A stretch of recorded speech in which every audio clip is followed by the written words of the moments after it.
Shalom, selamat pagi Bapak Ibu Saudara-saudara yang dikasihi oleh Tuhan Yesus Kristus. Berjumpa kembali bersama saya Pendeta Eka di dalam renungan firman Tuhan pada hari ini, Sabtu 4 Desember 2021. Kiranya sukacita dan damai sejahtera dari Tuhan kita Yesus Kristus terus menyertai kehidupan kita yang pastinya mendatangkan kebahagiaan. Puji nama Tuhan. Sampai pada pembacaan kita hari ini, kitab Ayub pasal yang ke-12. Kiranya firman Tuhan yang kita baca memberkati kita sekalian. Baik, sebelum kita akan merenungkan bagian dari pasal ini, kita akan berdoa terlebih dahulu. Tuhan Allah Bapa di surga yang kami puja sembah di dalam Yesus Kristus, kami sungguh bersyukur dan berterima kasih untuk setiap kebaikan Tuhan yang boleh kami alami sampai pada pagi hari ini. Kami mau mengawali kehidupan kami bersama dengan Engkau melalui doa dan perenungan firman Tuhan. Saat ini kami mohon Engkau yang memampukan untuk kami dapat mengerti dan memahami apa yang Engkau maksudkan.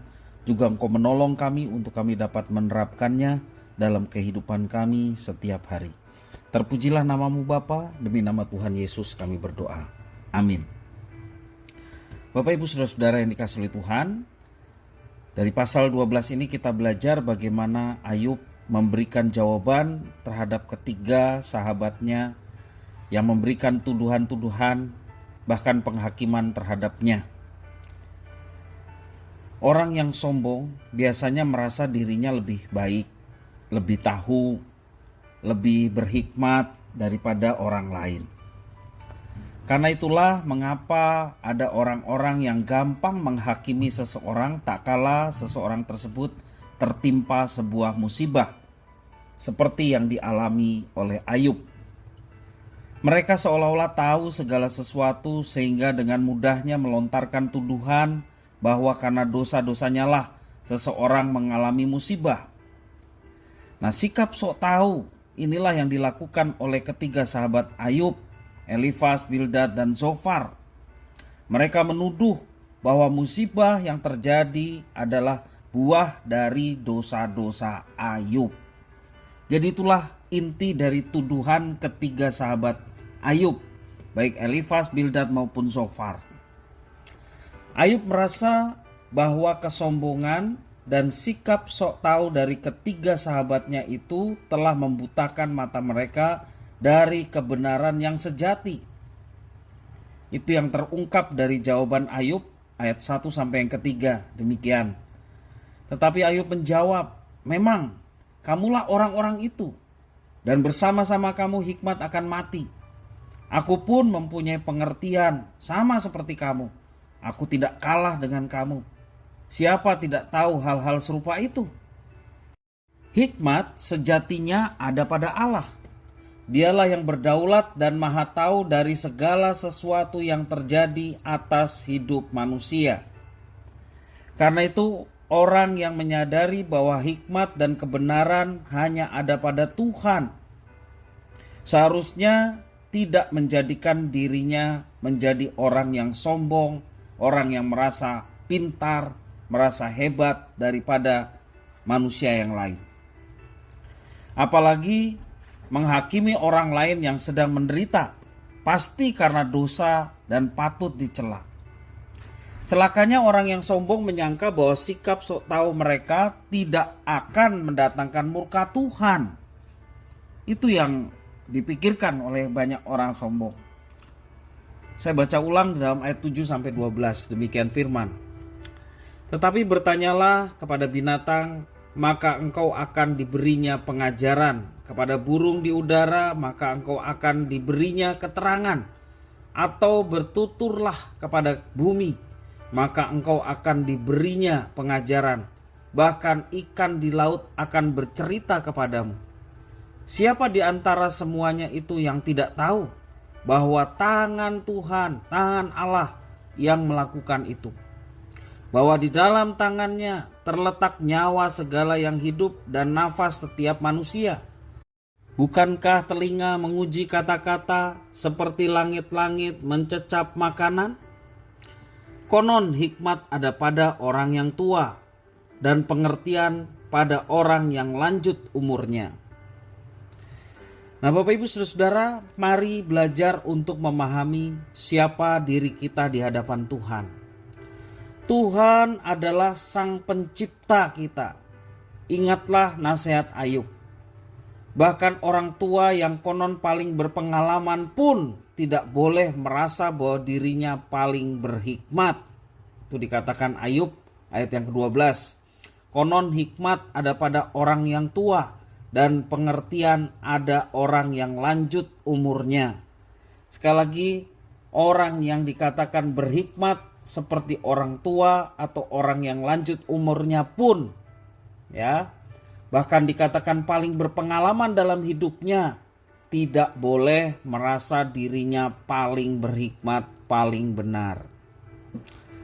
Nah, Bapak Ibu Saudara-saudara yang dikasihi oleh Tuhan, yang kita perlu renungkan adalah kita belajar menjadi pribadi yang bijaksana, pribadi yang rendah hati, untuk tidak merasa paling benar dan paling tahu, sehingga dengan mudahnya kita menunjuk kesalahan seseorang atas semua musibah ataupun masalah yang terjadi dalam kehidupan mereka.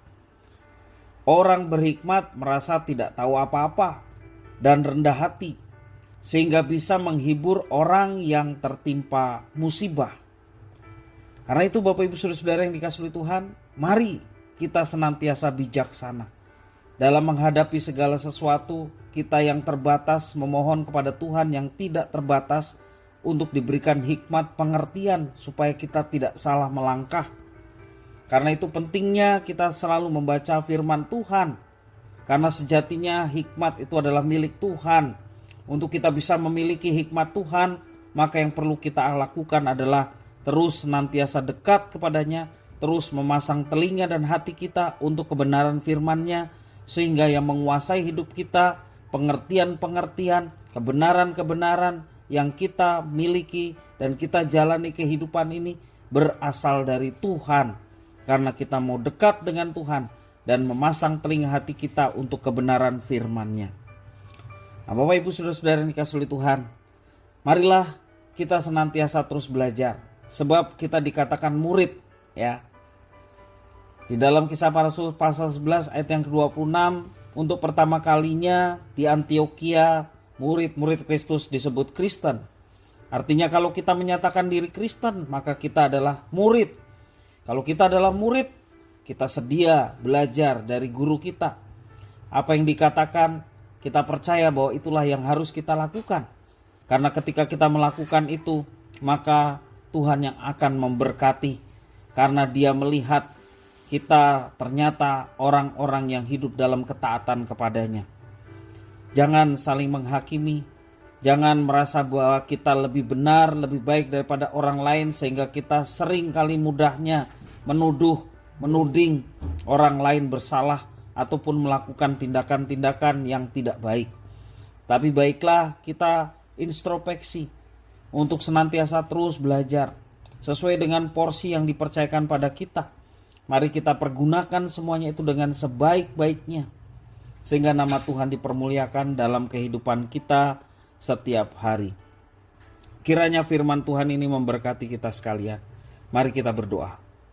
Tuhan Allah Bapa di surga, terima kasih atas firman Tuhan yang mengajarkan kami kembali untuk tidak bersikap sombong, tidak bersikap kami merasa banyak sekali pengetahuan yang kami miliki. Kami bersikap bahwa kami benar, orang lain salah. Karena itu Tuhan, mampukan kami untuk menerapkan firman Tuhan yang paling pada hari ini kami renungkan, untuk senantiasa merendahkan diri di hadapan Tuhan, rendah hati terhadap sesama. Karena dari situlah Tuhan senang dan Kau yang terus tambah-tambahkan hikmat pada kami, sehingga kami terus dapat melayani Tuhan sesuai dengan tanggung jawab, karunia, talenta yang dipercayakan Tuhan atas kami semua. Terima kasih Tuhan, inilah doa permohonan ucapan syukur kami atas firman Tuhan. Demi nama Tuhan Yesus kami berdoa. Haleluya. Amin.